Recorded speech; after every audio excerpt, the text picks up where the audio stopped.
So welcome to Shakti Leadership.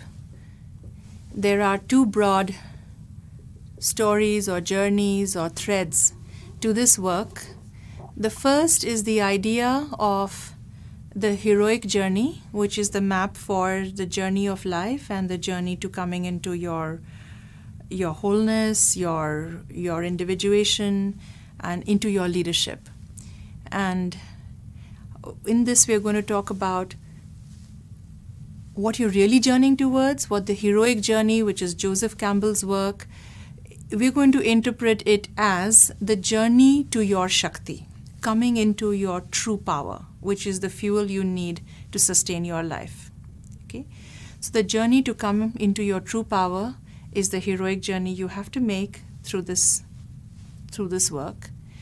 And interestingly, it is Shakti itself or herself who will fuel you and take you through the journey to her.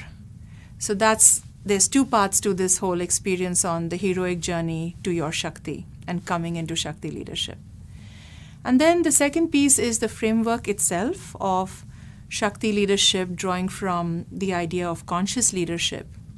And there are elements of that, and the key element being presence, that you have to come from not ego, but from a higher source, from the source of consciousness itself, and that would be cultivating presence.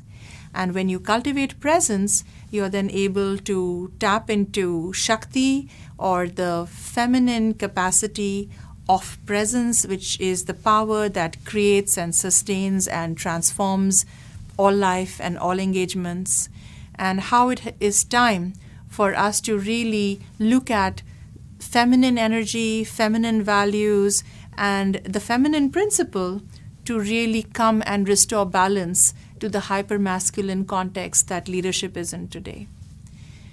And then we talk about coming into self-mastery, and what does that take? How do you become a whole person?